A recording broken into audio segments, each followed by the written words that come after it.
Sejam muito bem-vindos a mais um episódio do Pop Doc! Fazer dessa vez com o time assim, completo! Graças a Deus! Graças a Deus. Apesar de que há mais de 2 meses eu sou o único que não falta. Aê! Todo mundo não fala nada agora. Todo mundo enfia. Todo mundo enfia o moralismo aí aonde? Sua obrigação. Pois é. Todo mundo tem um colega de trabalho que não faz nada durante o ano inteiro. E aí chega agora, nessa época do ano, que ninguém mais quer fazer nada, que tá todo mundo já, tipo, resolvo depois do carnaval.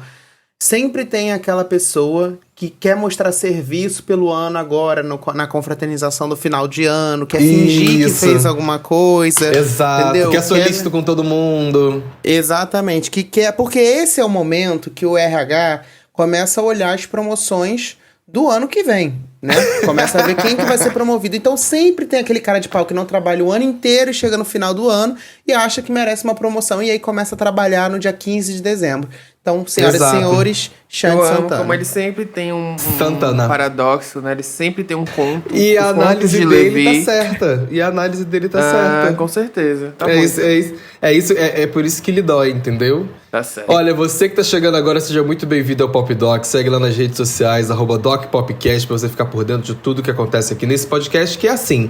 Às vezes é um pouquinho de salada, um pouquinho de cultura pop, um pouquinho de droga e um pouquinho de discussão. Porque não tem como ser diferente. E olha, se liga aí no link do descritivo do episódio que tem o nosso link para os apoiadores. Porque apoiador aqui ganha um episódio extra toda semana. E modéstia à parte, os nossos episódios para apoiadores estão incríveis, tá? O último que a gente fez da semana passada foi o quê, amigo? O caso do Jay-Z. O Jay-Zinho, o traficante da América, como diria Inês Brasil. A gente foi no time, né? Que tudo aconteceu ali. O time excelente, né? Exatamente. Então, se você não tá entendendo o que aconteceu, amor, vai ter que assinar. Vai ter que apoiar a gente pra entender. Vai lá apoiar. Inclusive, o episódio de hoje ele é quase que uma continuação e um derivado da semana passada. Você que não escutou o episódio da semana passada, que a gente recebeu a Mauri aqui pra falar das piores coisas que aconteceram no pop em 2024. Foi bem engraçado. Mas hoje não vamos falar de coisa ruim. É isso, Santana? Hoje vamos falar de coisa gostosa? Hoje a gente vai falar só das melhores coisas do pop em 2024, de acordo com a crítica especializada, a gente mesmo. Então, se você não concordar, problema seu, porque a gente sabe que esse podcast sempre teve um compromisso aí com a parcialidade, com os nossos gostos pessoais. É isso.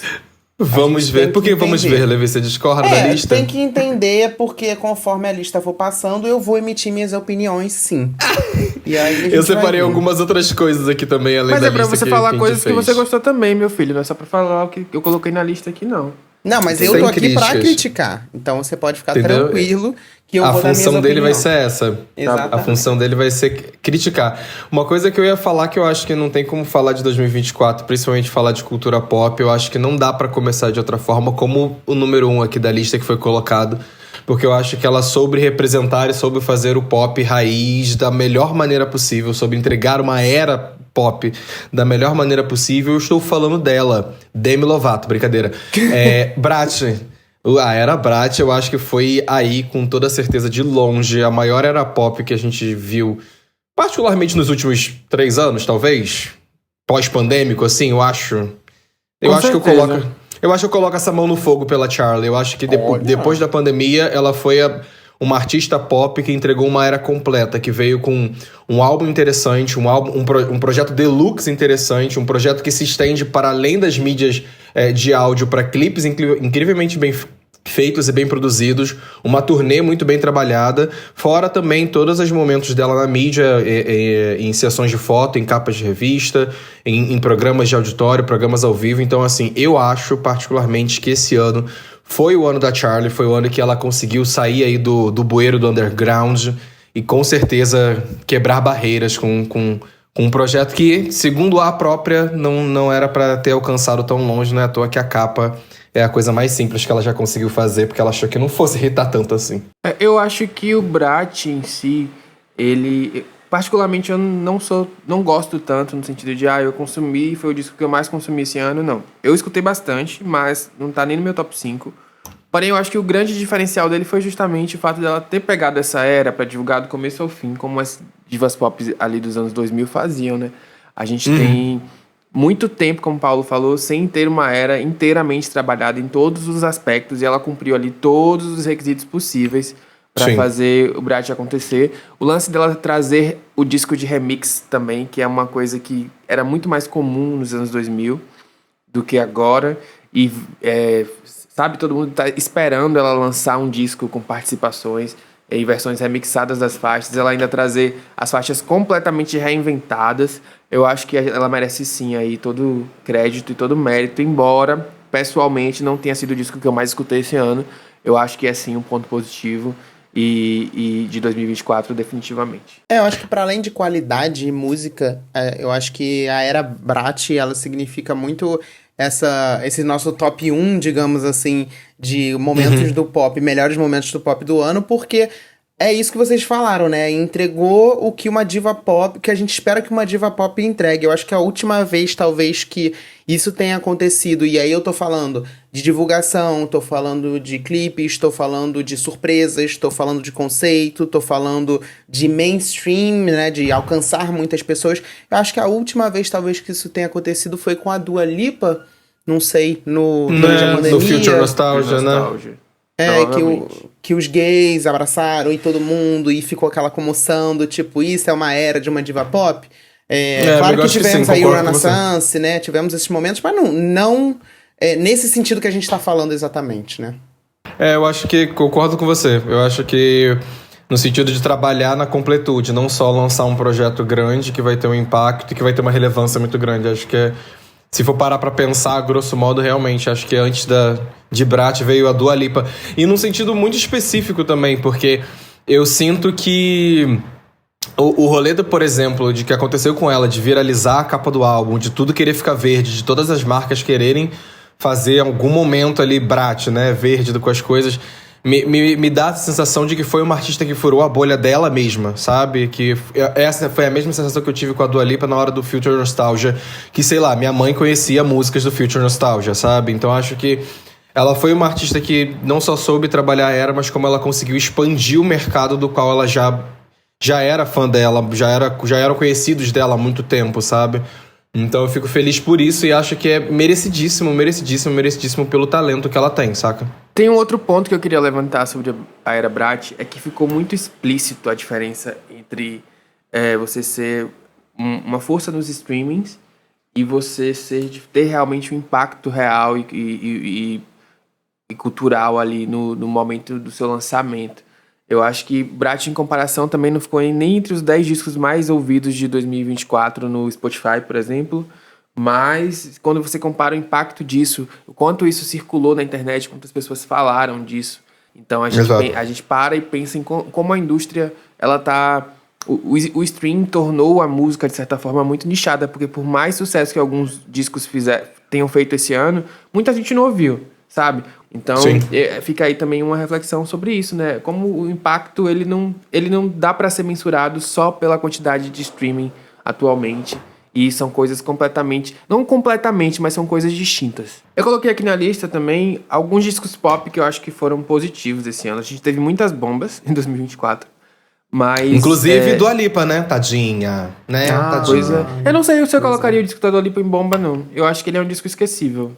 Mas eu não achei ele ruim. Eu acho que ele é, sabe, médio. Esqueceremos que foi lançado em 2024. Tá nessa lista. Por aí, Mas uma das melhores coisas do pop em relação ao disco da Dua Lipa é o meme daquela galera ouvindo na gravadora pela primeira vez o disco. E batendo esse a palma meme é falando, perfeito. Caralho! Não, os vendedores da Renner e da Riachuelo. Sim. Esse pra mim é um dos melhores momentos do pop de 2024. Com certeza. E aí eu destaquei aqui 3 lançamentos que foram Cowboy Carter, o Eternal Sunshine e o Hit Me Hard and Soft.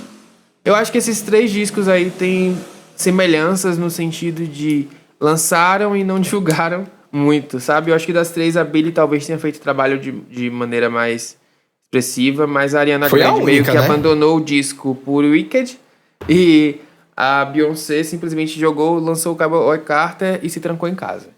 Isso. Então, eu acho que esses discos são muito bons. O Eternal Sunshine, particularmente, foi o que eu mais ouvi dos 3.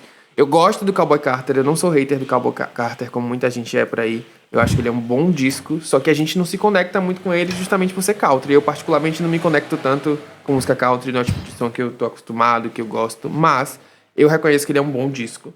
E o Hit Me Hard and Soft da Billie eu acho que é muito bom também. Acho que é uma evolução em relação aos anteriores. Muita gente fala que ele é mais fraco.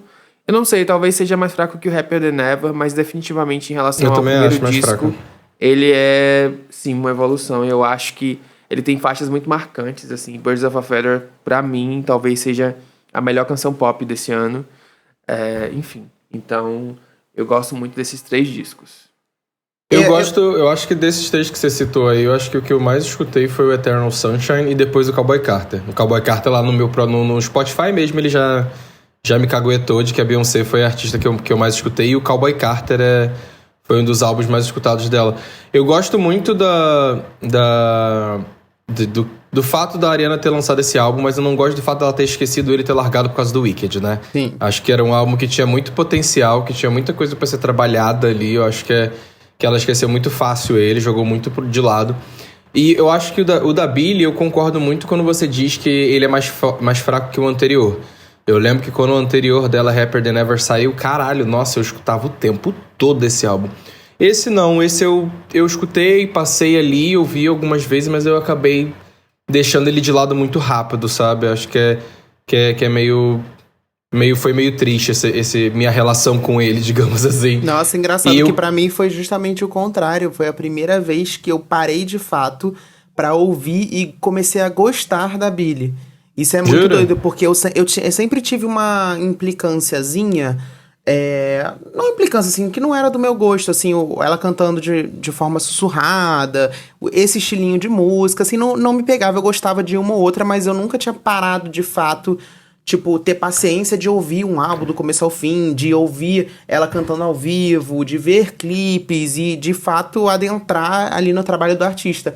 Mas com esse disco, eu acho que mudou completamente minha percepção sobre Billie Eilish. E até, tipo, várias pessoas vieram comentar, tipo, como assim você agora tá gostando de Billie Eilish? Eu fiquei, cara, esse álbum pra mim realmente foi um divisor de águas, pra mim, pelo menos. Pra mim eu acho que quando eu penso na música internacional como um todo, e álbuns que mexeram comigo de eu ficar escutando muito, o meu engraçado é que pra mim não são álbuns de pop. Pra mim, quando eu penso num álbum, por exemplo, um álbum de 2024 que pra mim ele foi tipo assim, a cabeça explodiu quando eu fui escutar, foi o Alligator Bites Never Heals, que é o da Dolce, que foi lançado em agosto, foi mais agora pro final do ano, mas foi o álbum que eu me apeguei muito pela sonoridade, pela proposta do que ela queria trazer. Eu acho que, inclusive pra mim, ela é a minha maior descoberta musical de 2024, de longe, assim. Eu acho que é ela, pelo que ela faz, pelo que ela produz, pelo que ela se propõe a fazer. Eu acho que de todos os artistas que eu escutei, assim, novos, que surgiram esse ano, que vieram esse ano, com toda certeza a Dolce, ela é meu top 1, assim, de caralho, ainda bem que eu descobri essa artista, ainda bem que eu tava escutando ela e acompanhando esses lançamentos, porque foi incrível e simplesmente maravilhoso. É bizarro. Você meio que adiantou um dos tópicos que eu tinha colocado aqui, que foi a Dolce, né? Eu também acho que ela é uma das grandes surpresas de 2024, principalmente pensando no cenário do rap atual, assim, principalmente do rap feminino. A gente tem uma Nicki Minaj que tá com a imagem super desgastada, mas também vendendo horrores aí ainda, há mais de 15 anos, eu acho, de carreira já, né? E aí tem a Doja Cat, que também foi possivelmente, pelo menos na minha opinião, o maior nome do rap feminino depois da Nicki Minaj, a surgir depois da Nicki Minaj. E aí a gente estava se perguntando o que viria pro futuro, né? A gente tem aí a Cardi B sumiu, a Megan tá fazendo relativo sucesso, apesar de que não tá alcançando também grandes números aí. Mas a Dolce, eu acho que ela é um respiro, assim, traz uma novidade, sabe? Ela traz uma bagagem diferente. Sim. Parece ser apontar, de fato, para uma nova direção aí no rap feminino. Eu gosto muito do disco também, que acho que as apresentações me pegaram, foi o que me fez, assim, tipo, prestar atenção nela. São as apresentações ao vivo. O Tiny Desk que ela lançou agora no final do ano é absurdamente incrível. Sim. E eu passo pano porque ela faltou aí o Afropunk São Paulo, porque ela deveria vir cantar no Afropunk Salvador. Como ela não veio, por mim, ela não vem pra lugar nenhum.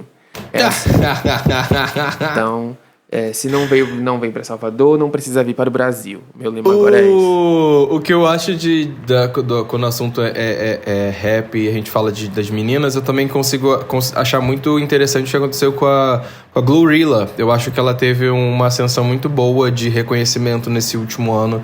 Sim. Podendo lançar os projetos dela, que vale muito a pena. Eu gosto de algumas coisas que ela faz, acho que é interessante sim que ela produz. Inclusive ela e a Megan, tipo, super amigas, friends e super grudadas pra lançar música e uma apoiando sempre o trabalho da outra. Achei isso muito, muito bonito. Mas eu acho que pra mim a Dolce, ela fica nesse lugar, nesse top 1 de artístico, num geral mesmo, saindo de hip hop, pensando em todos os outros gêneros, pelo estudo que ela se propôs a fazer com os lançamentos e as coisas que ela faz, sabe? Que ela mesma, durante a entrevista, ao se pronunciar, ao falar sobre, você vê que ela tá atenta ao que tá acontecendo ali e como ela tem referências boas do que era o hip hop dos anos 90, do que era o hip hop do início dos anos 2000. Então, é isso que me deixou pegado nela. E a Glorilla, por exemplo, eu acho ela uma artista muito interessante, que ela também lançou um álbum esse ano. E ela me parece um rap muito, muito próximo do que a gente gosta de escutar da Megan, que a gente gosta de escutar da Nicki Minaj em alguns momentos da carreira dela. Então, eu achei muito, muito positivo o fato de que o rap feminino americano, principalmente, foi representado por duas mulheres fortes e que sabem mandar bem no rap, sabe? E ela tá sendo super abraçada também, né? Aquele movimento que a gente conhece de indústria, de que a galera começa a abraçar e gostar. Então, muito possivelmente, nos próximos anos, a gente vai ouvir muito falar da Glorilla. E ela tem se destacado bastante. Eu queria destacar também 2 álbuns, já que estamos falando também de álbuns, lançamentos de 2024, que eu acho impossível a gente passar por essa lista sem falar deles, embora não esteja aqui. Mas antes de falar deles, eu queria fazer um comentário, na verdade, que foi do Cowboy Carter, que eu acho que a gente passou muito rapidamente e foi um momento muito importante, e acredito que ano que vem, talvez aí com o Grammy vindo, seja mais importante ainda. Eu confesso que o Cowboy Carter está bem longe de ser um dos meus favoritos da Beyoncé, mas eu acho que foi historicamente um álbum muito importante, né? Eu acho que fez história, mudou aí a forma como as pessoas consomem música e música country, e eu acho que isso vai permear durante muitos anos, então é muito importante a gente destacar o lançamento desse álbum em específico. Entendo e concordo com o que o Xande Santana comentou sobre a questão de ser um álbum de música country, então aqui no Brasil a gente não abraçou da forma que ele deveria ser abraçado, porque não é o tipo de música que a gente escuta. Mas, Xande Santana, tem uma pergunta pra você. Você não se conecta com a música country por ela ser um estilo de música branco, conservador, preconceituoso e intolerante religioso? Não entendi. Eu estou te fazendo uma pergunta. É por isso? Ou algum não, eu não motivo? me conecto porque eu não gosto, basicamente. Não me identifico. É tipo sertanejo pra mim. Também não me identifico com esse som. Entendi. Eu tô querendo ver. Eu tô querendo saber onde ele vai chegar. Eu também tô querendo saber onde ele vai chegar. Assim, pode elaborar aí se você quiser. É porque dependendo da cantora, às vezes esse tipo de música, esse tipo de comportamento, às vezes pode não incomodar o fã. Aí eu tô te perguntando se é esse tipo de coisa que por incomoda. isso que você se incomoda sério com Luísa Sonza, por exemplo. Né? Não é mesmo? Exatamente. Entendi. E por isso que talvez você não se incomode tanto com Cláudia Leite. Ou estou errado? Eita, vai. Meu amor, quem quiser saber minha opinião sobre Cláudia Leite vai ter que ouvir o episódio para apoiadores, que vai sair essa sexta-feira. Eu vou falar tudo sobre essa treta que está todo mundo comentando. Que ódio. Já que você quis abrir esse tópico aqui no meio do episódio sobre 2024... Já fica aí o merchan, quem quiser ouvir, pague R$10 que você vai saber Sexta-feira vem aí toda a minha opinião sobre esse assunto. E caso você não queira apoiar, a opinião do Xande Santana também vai aparecer nas ruas no ano que vem, né? Vamos ver. Não, até porque uma coisa é uma coisa, outra coisa é outra coisa. Falou, Se eu estiver na rua passando e estiver passando um trio de Cláudia Leite, eu não vou simplesmente tapar o ouvido, fechar o olho e me fingir de morto. Estarei lá, quem quiser me beijar é carnaval, eu vou beijar. Quando ela passar, eu vou voltar ali para os outros trios aos quais eu estarei esperando. Uma coisa é uma coisa, outra coisa é outra coisa. Mas segura a informação, sexta-feira você vai falar mais sobre o assunto. Sexta-feira eu vou adiantar vou falar tudo que eu tenho pra falar sobre esse assunto. Ansioso por esse episódio. Mas aí agora, então, voltando aos outros álbuns que eu gostaria de destacar esses 2 lançamentos, que pra mim foram os 2 grandes lançamentos do ano, e nada vai barrar isso, que foram 2 lançamentos brasileiros. Então, Anitta com Funk Generation e Pablo Vittar com Batidão Tropical Volume 2. Eu acho que são os 2 maiores álbuns de 2024. Anitta, que fez história, ganhando pela 3ª vez pelo melhor clipe latino, além de ter colocado o funk aí no mundão, né? Música em português no palco do VMA. E aí, destacando Pablo Vittar também, pra mim o volume 2 do Batidão Tropical superou o volume 1, então é perfeito. E as 2 juntas com Madonna também. Então eu acho que esse ano, pra mim, foi o grande ano de Anitta e Pablo Vittar no Brasil, pelo menos. Você já adiantou um tópico, que seria a Madonna. A gente vai falar também sobre isso, mas sobre Pablo Vittar especificamente, eu não sei se eu colocaria o Batidão Tropical em si em melhores do ano. É um disco que eu gosto muito. Mas eu acho que eu colocaria o ano da Pablo Vittar como muito positivo. Porque ela teve um viral gringo aí, com o Alibi, que tocou em todos os cantos do mundo. Ela teve um viral latino, com São Amores, que tocou em toda a América Latina, virou dancinha, hit de TikTok.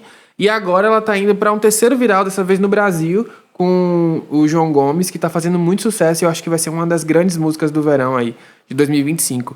Então foi um ano absurdamente bom pra Pablo Vittar em termos de sucesso. Ela emplacou 3 músicas nas paradas. Eu acho que fica muito explícito o quanto ela tem essa questão orgânica, né, de fazer sucesso com as massas mas também fica explícito pra mim que talvez se ela tivesse um gerenciamento de carreira um pouco melhor, ela pudesse aí também alçar voos internacionais mais longos. Eu fico com essa impressão, sabe? Não sei, por exemplo, eu acho que São Amores foi uma faixa que fez tanto sucesso organicamente que se talvez a Pablo tivesse investido nisso de uma maneira mais organizada, ela pudesse, sei lá, de repente lançar um disco na América Latina em espanhol, sabe? De repente catapultar a carreira dela de outra maneira lá na América Latina. Mas quem sou eu pra falar sobre isso? Não sou o manager de nenhuma cantora. Não você é um trabalho gay em de nenhuma equipe de Twitter, artista. amigo. Você é um Sou gay de apenas Twitter. manager. Gay do Poxa. Twitter, você tem um Entendeu? diploma de gay do Twitter. Tem diploma. É por aí. É. Mas eu fico com essa impressão. Eu acho que a Pablo, ela é orgânica demais, sabe? Tudo que ela faz viraliza de algum modo, alcança as pessoas, dita conversas. Isso é uma coisa que pouco artista tem, esse nível de alcance, esse poder de fazer as pessoas prestarem atenção sempre, sabe? Uma coisa que eu penso sobre ela, que eu acho que tem um pouco de relação com isso que você falou, eu acho que esse ano pra ela não era o ano internacional dela. Acho que ela vem com Batidão Tropical, dita muita regra do que ela quer representar aqui no Brasil, do que ela quer impactar aqui no Brasil, sabe? Entendi. Eu penso que é pra futuro, muito pelo projeto que ela escolheu lançar esse ano. Eu penso que é muito mais pra futuro essa ideia dela de querer permear mercados lá fora. Acho que o fato dela ter tido esses hits que foram grandes aqui na América Latina, ela ter tido a Alibi, que também foi uma música muito grande no mundo como um todo, eu acho que são indícios de um caminho do qual ela vai começar a trilhar. Mas todas as vezes que a Pablo ela trabalha com Batidão Tropical, desde o volume 1 assim, ela tá conversando muito com o mercado nacional, sabe? Ela tá conversando muito com o mercado brasileiro como um todo. Então eu penso que era um momento de carreira para ela de caminhar nesse sentido. Mas eu concordo com você quando você diz que ela tem um poder orgânico que poucos artistas têm nacionalmente, sabe? Ela tem esse imã, vamos dizer assim, de interesse, que o que ela faz as pessoas têm interesse de ver. O que ela faz as pessoas têm interesse de ouvir ou de estar perto, sabe? Então eu sinto que tem isso. A essência dela. Isso que eu acho interessante na Pablo, que ela tem essa coisa orgânica do mundo e ela não fica, ai, gente, eu vou investir na minha carreira internacional. Tipo assim, a carreira dela é uma só. É isso, entendeu? Mas ao mesmo tempo eu fico pensando que timing é esse. Quando a gente olha, por exemplo, para Luísa Sonza, que não tem nenhum hit internacional, mas já existe ali um grande investimento nessa carreira. Você tá vendo Luísa Sonza dando entrevistas em inglês, indo para eventos internacionais. A própria Ludmilla, que só teve até hoje um hit com a Emília, né, em espanhol ali, que fez muito sucesso em países latinos. Ela também tá fazendo toda uma estratégia de posicionamento aí lá fora, que já é perceptível. E a Pablo, ela tá desde Flash Pose ali com a Charli, tendo esse nível de visibilidade lá fora, mas eu não vejo muita movimentação nesse sentido. Então eu fico me perguntando qual seria o timing, entendeu? Mas eu entendo o que vocês falaram também e concordo. Uma coisa de projeto mesmo, falando de álbum, puxando pelo que o Levi tava comentando, eu concordo com Funk Generation. Eu acho que foi um acerto muito grande da Anitta. Pra mim, talvez... Posso estar falando uma heresia que agora eu não sei se eu vou concordar comigo mesmo no futuro. Mas eu acho que talvez seja um álbum que ele me chamou muito mais atenção. E pra mim ele é melhor do que o Bang. Eu acho que o Bang é o melhor disco dela, Funk Generation. Eu acho que foi o mais coerente que ela teve de projeto, de ideia, de trabalho, de entrega, de turnê, de tudo. Eu acho que ele foi completo em todos os sentidos e foi muito bem trabalhado, uma escolha muito boa, e a forma como ela trabalhou também. Acho que o fato dela ter vindo com o funk, trabalhando da maneira que ela fez, de ser esse encontro, né, entre o que é o mercado internacional de música e o que é o funk brasileiro. Eu acho que ela conseguiu trabalhar isso de uma maneira que até esse momento eu não vi nenhum outro artista fazendo, nenhum outro artista de funk fazendo dessa maneira. Acho que tiveram outros artistas que sim, tiveram abrangência internacional na hora de trabalhar com funk, mas trabalharam com funk raiz do que o Brasil sabe? Não necessariamente do que a Anitta fez, que foi realmente essa mistura, então eu acho muito foda. Mas um outro álbum nacional que foi um dos que eu mais escutei esse ano foi o da Duquesa. E esse foi um ano crucial para a carreira dela nesse sentido, que foi uma virada de chave logo após ela ter o seu clipe viralizado, aquele clipe que ela tá na academia, que todo mundo assistiu, que foi do Taurus Volume 1. Ela vem com o Taurus Volume 2, que consolida ela como esse grande rostinho do rap nacional, e que ela conseguiu... Que eu acho muito foda você parar a pensar que de um ano pro outro, o Taurus Volume 1, o Taurus 1, né, que é 2023, e o Taurus de Volume 2 é de 2024, de um ano pro outro ela já conseguiu fazer movimentações de carreira, movimentações financeiras para que ela pudesse se colocar no mapa como artista que ela é. Digo isso muito pelo show que ela fez de abertura do Taurus Volume 2, que foi um show do qual ela e a gravadora dela foram que estavam bancando ali os convidados para irem, um show para acontecer, alugando a casa, alugando o espaço, porque eles sabiam do potencial do que era aquele projeto. Então acho que foi muito importante para ela, nesse momento de carreira, viver o Taurus Volume 2. É um álbum maravilhoso, é um álbum incrível, que várias mulheres principalmente se identificam, mulheres pretas se identificam muito fácil com o que está sendo conversado e o que está sendo dito ali. Então acho que para quem tá chegando aqui agora e ainda não parou para escutar nenhum nem o 2 da Duquesa, vai lá escutar, porque eu acho que ela é uma artista que ainda tem muito chão pela frente, e eu acho que ela é um expoente do rap feminino que, se nos anos anteriores a gente ouvia falar muito de Tati Tracy, e agora a gente está começando a ouvir falar cada vez mais de nomes como a Júlia Costa, Ebony. Acho que Duquesa, por exemplo, é uma dessas pessoas que está à frente dessa movimentação de rap feminino, e que explodiu e que ganhou espaço, e que eu sei que pra ela e pelo que ela tem de ideia, pelo que ela tem de objetivo de carreira, ela sempre vai mirar nesse lugar de poder crescer junto com as outras meninas do hip hop também, sabe? Eu tenho uma opinião sobre a Duquesa, na verdade uma aposta. Eu acredito que 2025 vai ser o ano em que ela vai de fato se tornar mainstream. Eu tenho essa opinião muito forte sobre ela. Eu acho que ela tá no momento certo, com o hype certo, e ela tem um gerenciamento de carreira certo também para acontecer. Acho que tá tudo no ponto. Só basta esse momento aí chegar em 2025. A gente vai ouvir muito falar de Duquesa, acredito eu. E também de Júlia Costa, e também de Ebony. Enfim, essas meninas estão fazendo revolução aí na história do rap nacional. Concordo. Já que você falou de disco nacional, eu vou citar também alguns que eu acho que se destacaram para mim. Eu acho que Os Garotinhos de São Gonçalo foi a grande revelação em termos de música, de artista nacional. Eles... Não é à toa que ganharam um Grammy Latino também, o que gerou aí muita polêmica com fãs de Jão, fãs de Luísa Sonza, e até fãs de Isa que discordaram, mas eu concordei bastante com esse prêmio. E teve a Meli também com a Maríssima, eu acho que é um bom disco de estreia. É bom, coeso. Sim.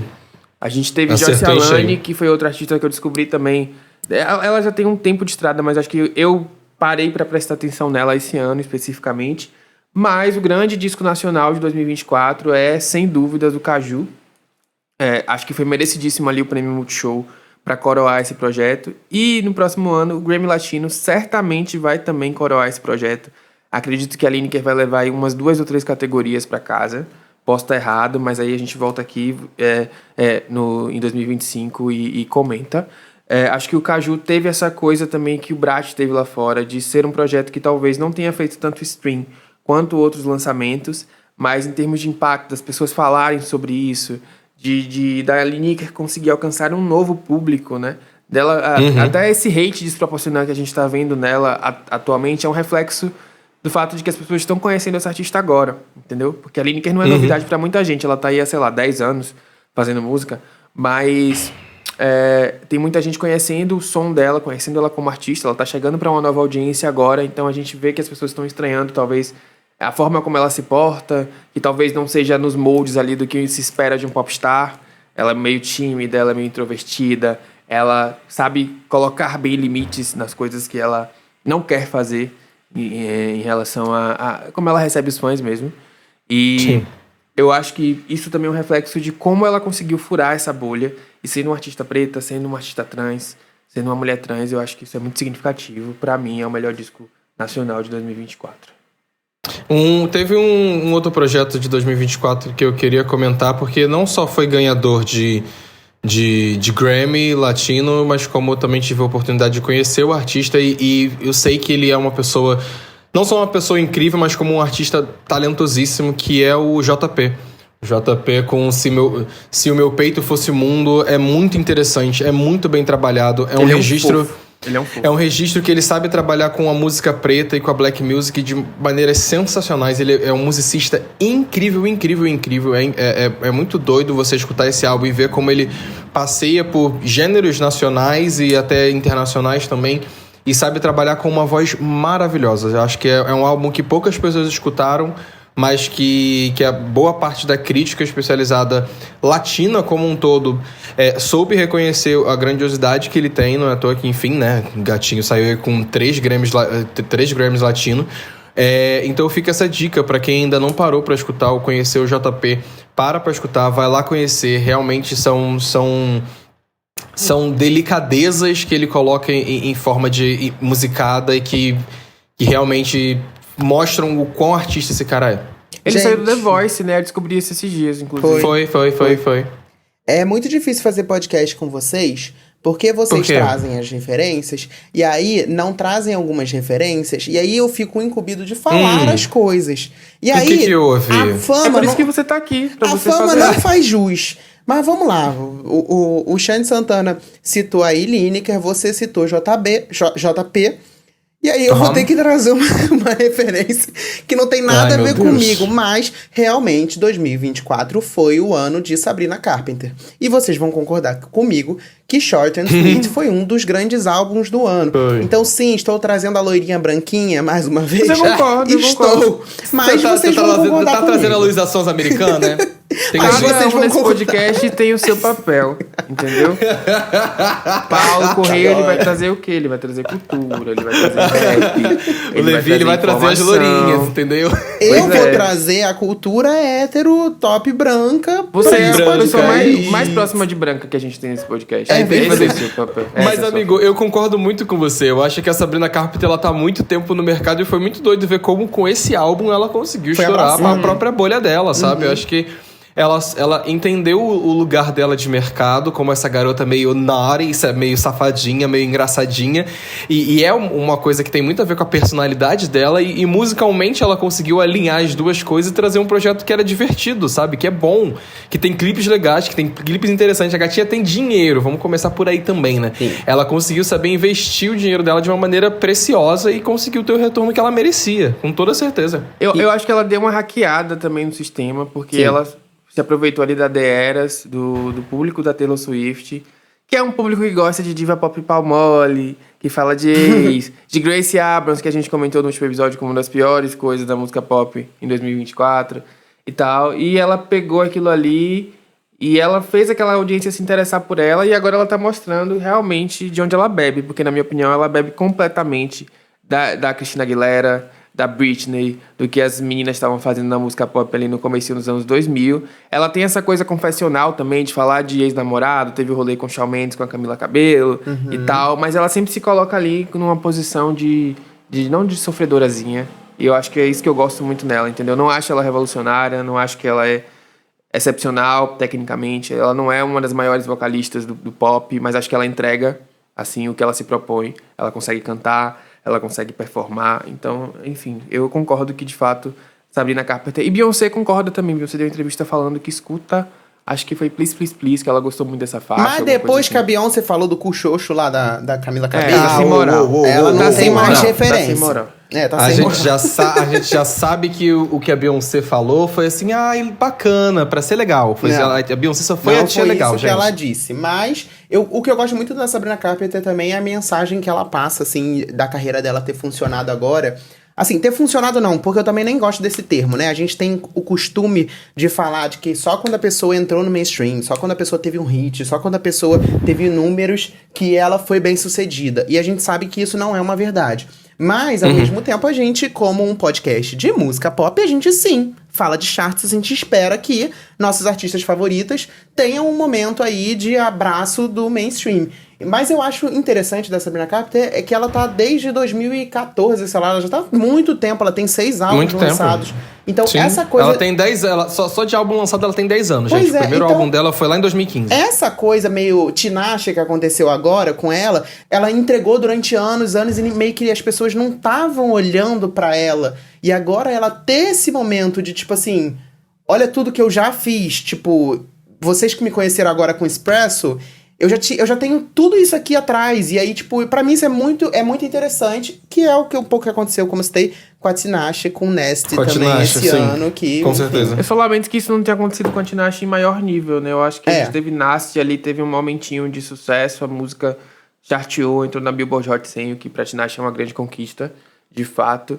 A gente viu os virais acontecendo, viu as pessoas comentando, viu ela tendo esse momento de ser celebrada e uma galera também descobrindo a discografia dela. Eu achei isso incrível. Pra mim foi, de fato, um dos pontos altos do ano. Mas também deixa aqui, fico triste que não tenha ido além. Eu tava esperando que talvez ali fosse o que aconteceu com a Sabrina Carpenter, sabe? Fosse, de fato, acontecer com ela. Não aconteceu. Mas quem sabe, né? Faltou dinheiro, amigo. Eu acho que no caso da Tinashe é realmente isso. Faltou dinheiro pra continuar, pegar esse hype aí. E nem fala por mal, também, né, gente? Tem isso. Então, é isso também. Então, acho que tem esse lugar do dinheiro que a pessoa tem, sabe? A Sabrina Carpenter, ela para além de ser cantora, né? Enfim, ela também foi atriz e ela tem o dinheiro dela pra ela poder investir na própria carreira. Acho que ela teve um momento de... Ela conseguiu conciliar duas coisas, dinheiro e ter viralizado. Quando alguém viraliza, a gravadora abre o olho gigante e coloca mais dinheiro ainda naquela pessoa. Tem um curto investimento, né? Exato. Então, acho que talvez... pelo amor de Deus. Exato, gente. O automático do Spotify... Tava cantando dinheiro. Era Expresso. Exatamente. Então, acho que o que faltou pra Tinashe nesse sentido foi isso, foi dinheiro. Acho que ela ainda entregou materiais muito bons. O álbum que ela lançou, eu amei. Esses 2 últimos projetos que ela lançou, que tem inclusive Nasty, que foi lançado esse ano, eu adoro.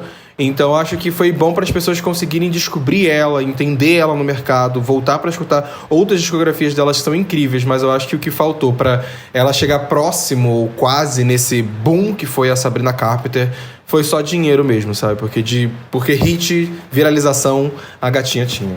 Em termos de novata pop aí de 2024, pra mim a que mais entregou foi a Tyla. Eu acho que ela conseguiu aliar ali o nível de preciosismo técnico das cantoras novas do R&B, como Normani, Victoria Monet, etc. Mas também um apelo comercial muito forte que a gente tem aí em outras artistas, como a própria Sabrina Carpenter. Eu acho que ela consegue aliar muito bem as duas coisas. E eu acho que a Tyla é, de fato, a próxima superestrela global. Ela já está acontecendo. Além de Water, ela conseguiu fazer um disco muito coeso. E ela tá tendo mais um viral agora, né? Com Push to Start. E Push to Start tá começando a viralizar também. Então acho que a Tyla vai fazer muito barulho em 2025. Eu gosto também muito dela. Eu acho que ela tem muito sangue no olho pra fazer as coisas acontecerem. Ela tem um bom gerenciamento. O fato dela não ser americana torna tudo muito melhor ainda.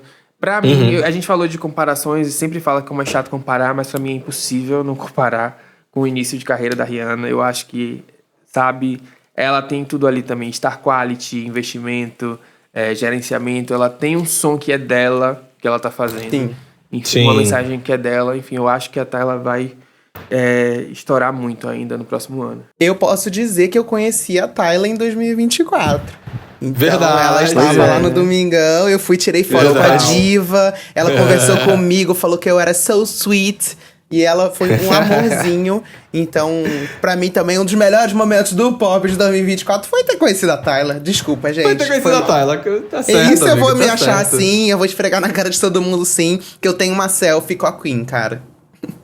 Eu gosto muito porque eu acho que esse projeto do álbum dela, que né, ela relançou agora como um álbum de fato, antes era um EP, enfim, confusões da vida. Mas eu gosto muito desse projeto que ela lançou, acho que é muito coeso. Acho que o Santana falou da sonoridade dela ser muito dela, é muito bom, porque você não vai ter uma outra artista que vai entregar sonoridade próxima ou parecida com o que ela faz, sabe? Então, se você quer ouvir uma sonoridade assim, que é não americana, que flerta com pop, que vai que brinca com afrobeat, e que com outras sonoridades afro-americanas, digamos assim, ela consegue fazer de uma maneira única, que nenhuma outra artista do mainstream tá fazendo agora no momento, e me enche o coração saber disso. Inclusive, você rapidamente comentou aí da Normani, eu fico triste de que ela não esteja nessa lista, porque, enfim, a gatinha lançou o álbum e ficou perdido por aí, apesar de eu gostar muito do álbum da Normani. Ela já fez novas promessas, mas, sinceramente, ninguém tem mais paciência. Festival de promessas. Acho que ninguém tem mais... Ninguém tem mais, assim, ninguém saco. tem mais saco pra ela, tadinha. Eu acho que, tipo... eu acho que é um exemplo de como qualidade técnica e você ser um bom artista, você ter uma mensagem, isso é importante, mas você não pode deixar de lado o timing. Eu acho que a Normani é o exemplo perfeito disso. Ela tem um problema com timing, ela tem um problema com gerenciamento, e aí todo mundo meio que, sabe, perdeu o interesse. Perde a paciência com ela, saca? Acho que foi bem isso mesmo. Saco pra promessa, sabe? É aquele ex que você volta 10 vezes e você não aguenta mais ele prometendo que vai mudar, e não muda nunca. Essa é a Normani pra mim em 2024. Tem que aprender com a Beyoncé com a Rihanna, que calada vence. Com a Rihanna não, que ela não faz nada, mas com a Beyoncé que calada vence às vezes, gente. Às vezes é melhor você não prometer, que você fica prometendo, e as pessoas ficam esperando. Agora, tiveram algumas promessas cumpridas. E aí eu queria falar sobre o grande ano do pop em termos de show no Brasil, né? Tivemos aí Madonna no Brasil, Katy Perry no Brasil, Bruno Mars, The Weeknd... Tanta gente, eu acho que foi um ano que mais teve artista pop, o povo fazendo residência no Brasil, basicamente. E pra vocês, assim, queria saber de vocês, qual que vocês acharam, assim, que foi o mais icônico? Eu acho que a gente vai concordar. Madonna, sem dúvidas, né? O Madonna no Brasil foi assim... Madonna não tem como, amigo. Ela parou o Brasil. Em todos os aspectos. Uma coisa que eu queria falar sobre Madonna do Brasil foi que eu fiquei surpreendido. Eu fiquei surpreendido mesmo, e não foi com a amplitude, porque eu de fato achava que ia ser uma comoção, que ela ia parar o Brasil, as pessoas iam falar sobre isso, mas eu fiquei surpreendido com a capacidade que a Madonna ainda tem de gerar polêmica na sociedade. Sim. Eu achei que depois de tanto tempo de carreira, as pessoas já iam falar, ok, é a Madonna. Ninguém liga mais. Ninguém ia ligar mais. Sabe o que é o problema? O problema é que a Madonna dos anos 90 ainda tá viva fazendo música. Os conservadores dos anos 90 também ainda estão vivos, ainda reclamando dela, entendeu?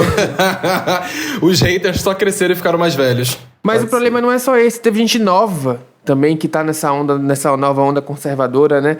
Influência. A Gen Z, né? Uma caralhada de gente falando que a Madonna era do diabo, que quem era de bem não se prestava aí no show, sabe? Ela gerou toda uma discussão. Ela falou sobre AIDS, sobre HIV no show. Ela falou sobre a igreja, enfim, ela falou sobre fazer sexo no palco, enquanto tinha lá a tradução simultânea da Globo, entre outras coisas.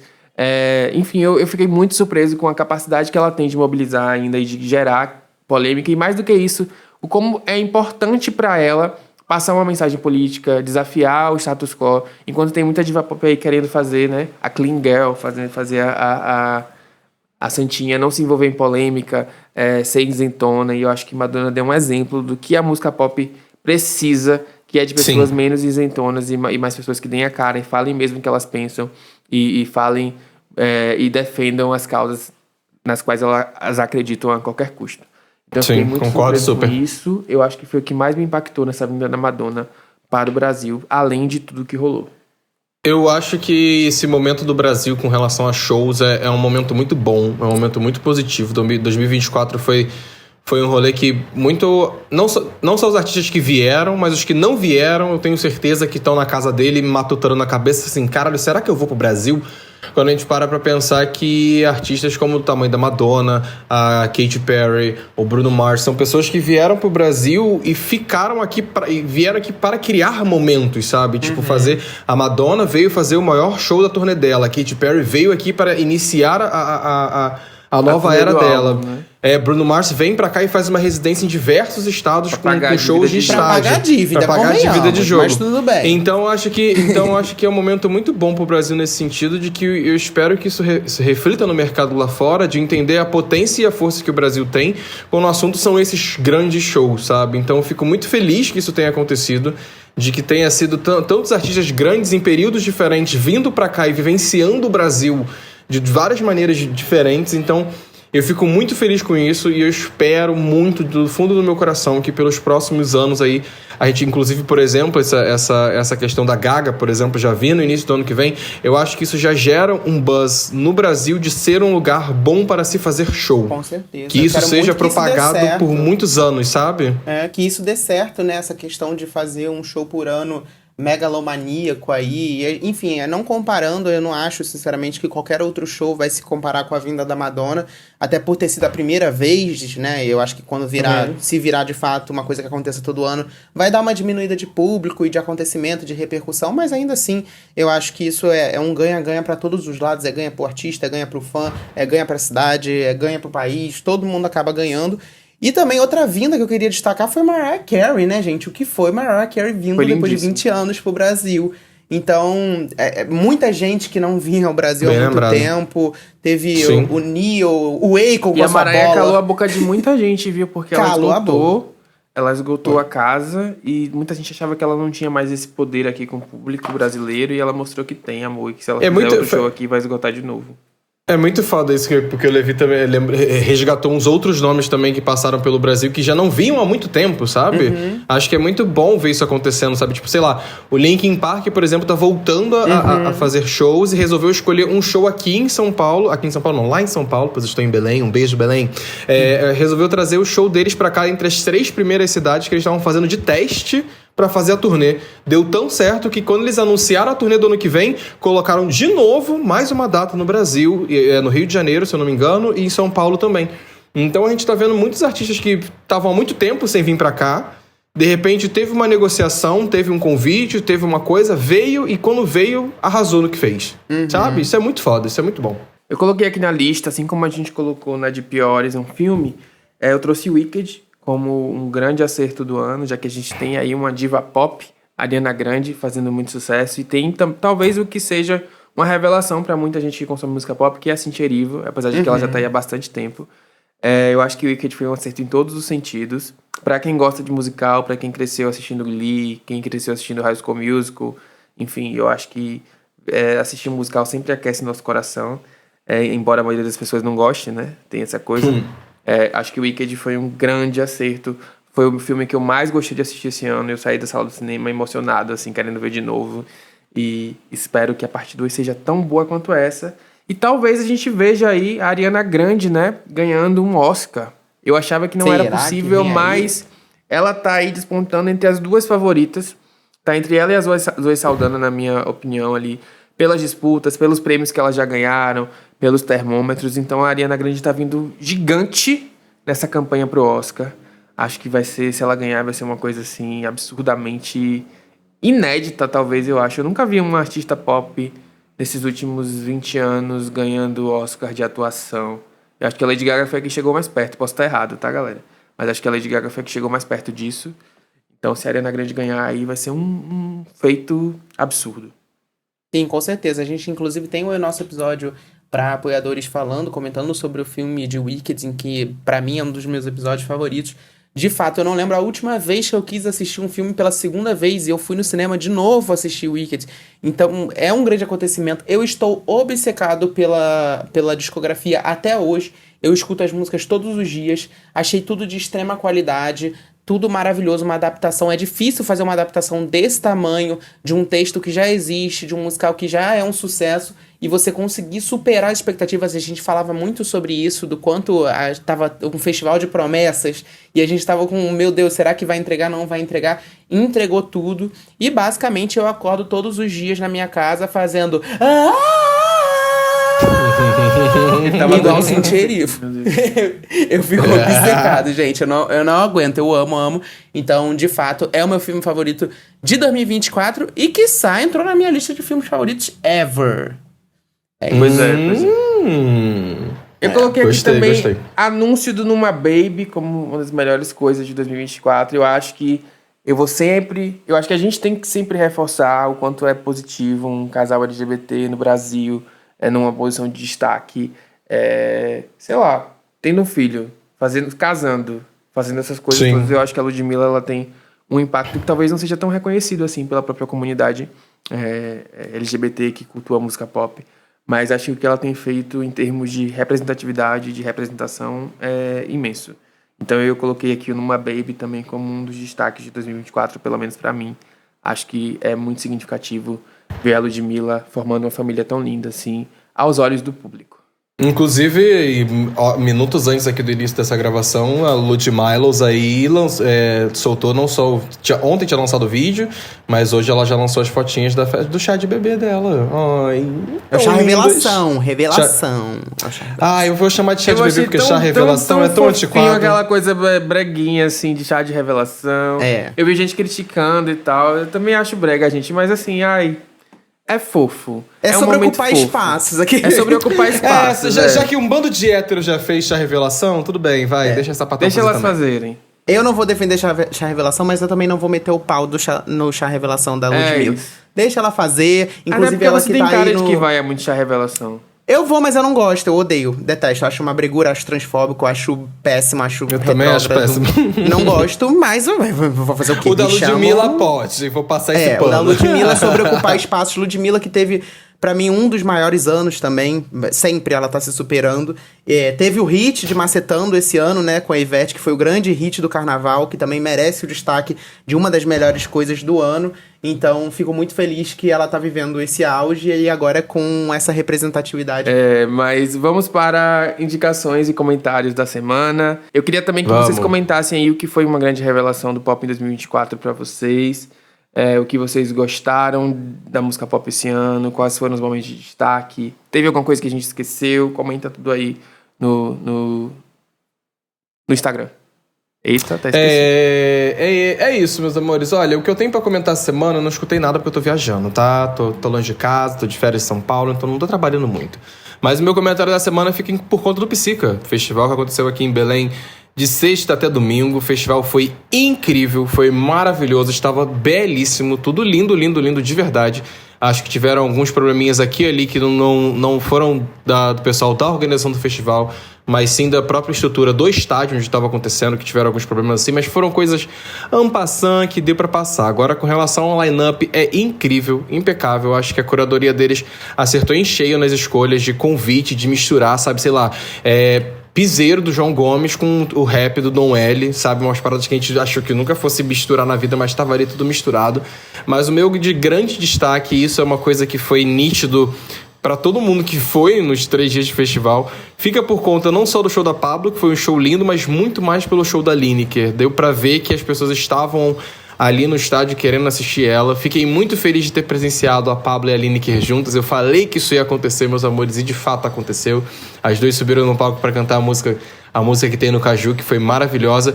E foi um show muito bonito e animador ver que ela tá empolgada em poder levar esse show para festivais. Foi algo que ela disse durante a performance dela, de como ela estava preocupada e ansiosa para poder fazer esse setlist que fosse próprio para se festejar e se comemorar e pular e gritar dentro de um festival. Então acho que para quem ainda não assistiu ela e vai assistir nos festivais futuros aí, um setlist que foca, óbvio, muito no Caju. Boa parte dele do Caju, acho que deve ter o quê? Umas 3 músicas aí que são do Índigo, Borboleta Nil e dos álbuns mais antigos dela, assim, no máximo. Mas eu acho que é um show que, enfim, a Lineker fazendo Linekice, né? Ela solta no palco, é só ela e a banda dela, e parece que ela é gigante ali dentro. Então fico muito feliz que isso tenha acontecido, e fico muito feliz pelo resultado que teve do ano passado para esse ano, da mudança que teve no Psica, de como ele cresceu como festival, de como ele cresceu para as próprias marcas em si, que isso é uma coisa muito importante para um festival poder acontecer. Então acho que é a certeza e a garantia de que ano que vem voltarei com toda certeza. Inclusive a data, não lembro se ela foi oficialmente publicada pelo Psica, mas caso não tenha sido, fica uma informação aqui que eu conversei com o Jeff, que é uma das pessoas responsáveis pelo festival, e ele já adiantou que o intervalo aí do dia 12, 13 e 14 de dezembro do ano que vem é quando deve acontecer a próxima edição do Psica. Então você aí que, meu Deus, quero conhecer esse festival que todo mundo fala, que é o último grande festival do Brasil, então já pode anotar isso na sua agenda. Vamos agora para os comentários. Então, eu também não tenho nenhuma indicação essa semana. Peço desculpas aí a todos. Mas bora ver o que a galera comentou no último episódio de piores aí da música pop. O OneVini Underline comentou assim: nossa, vocês disseram tudo que eu tava pensando, só faltou a pioral do ano. Chapel Rowan. Eita. Polêmico. Tadinha da Chapel. A nossa drag. Rodrigo Bertoldo Underline RB comentou: Gracie Ken, começando a retrospectiva do Pop Doc, acho que a melhor fala de análise foi cabrinha ressentida com o pastor. Acho que foi a Mauri que falou isso. Foi. O Eliseu Marques, ele comentou: finalmente ouvi todos os episódios. Isso, calma aí, comentário gente. é polêmico. Uma salva de palmas. Será? Eu acho que não. Acho que é um pix. Pix pra ele pagar a terapia dele agora, né? Isso que tem que ser feito. Salva de palmas pro Eliseu, sim, porque ele maratonou o Pop Doc e ele ouviu todos os 122 episódios. Então, por favor, salva de palmas para o Eliseu. Agora, vamos à parte que... Né? Coragem, Eliseu, terapia, isso que eu tô falando, sabe? vamos lá. Nossa, ele botou que a terapia dele estivesse em dia, só isso mesmo. Ai, gente, Batidão Tropical Volume 2 é super flop pra mim. As faixas são boas, mas a Pabllo fez péssimas escolhas na produção e entrega do álbum. As faixas extras sendo liberadas quando o álbum perdeu o fôlego... E a faixa com a Duda que ninguém nem falou sobre. Tinha tudo pra manter o projeto lá em cima, mas em menos de 2 meses só se falava em outra coisa. Eu acho que eu concordo com uma coisa dele. Eu acho que a Pabllo errou no timing de lançamento dessas músicas trancadas. Concordo. Porque, por exemplo, a música dela com a Duda Beat é legal, é boa, é divertida. E, enfim, caiu no esquecimento porque as pessoas já não estavam dando pauta mais pro projeto dela. Enfim, né? O João Pedro Vale falou: pra mim, uma das piores coisas do pop desse ano são as tretas do K-pop no geral. Teve a briga do New Jeans com a gravadora, o fim do contrato do Losembo. É Losembo que pronuncia, Paulo? Uhum. E do Fromis Nine? Gente, eu não sei. Tô o fim do inventando Cherry artistas. Bullet e as alegações de abuso do Limelight e do Vitya. Eu não faço a menor ideia de quem são essas pessoas. Mas eu concordo com você, João Pedro S. Vale. O João Pedro foi sagaz no comentário, principalmente do New Jeans. A briga do New Jeans com a gravadora foi uma coisa muito grande e grande pro mercado de que coreano como um todo, sabe? É uma treta bem pesada que elas estavam tendo. Qualquer dia eu paro e explico com calma pra vocês. Aqui nesse podcast, pra falar de rap, de K-pop, a gente tem o Paulo Corrêa. Pra falar de Axé Music, tem eu. E pra falar de artista ruim de casamento, tem o Xande Levi. Esses são os nossos diferenciais aqui nesse podcast, pra quem não tá acostumado. Eu não sei por que essa fama, assim...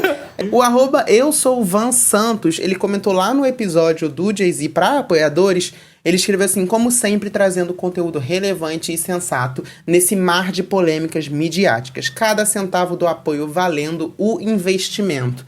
Ou seja, seguir aí junto com o Van Santos e apoia a gente. Vai ouvir o episódio de apoiadores. Vale comentar que depois que a gente gravou, assim que a gente acabou de gravar, falando sobre todo o caso do Jay-Z, saíram novas informações que meio que corroboram o que a gente estava discutindo no episódio, mas a gente também vai falar sobre isso aí no próximo EP de apoiadores, sobre essas novas informações sobre o caso de Jay-Z. Vai ter muita polêmica aí com Cláudia Leite, Corda do Caranguejo, que ela trocou Iemanjá por Yeshua e gerou toda uma questão que está sendo comentada na internet hoje.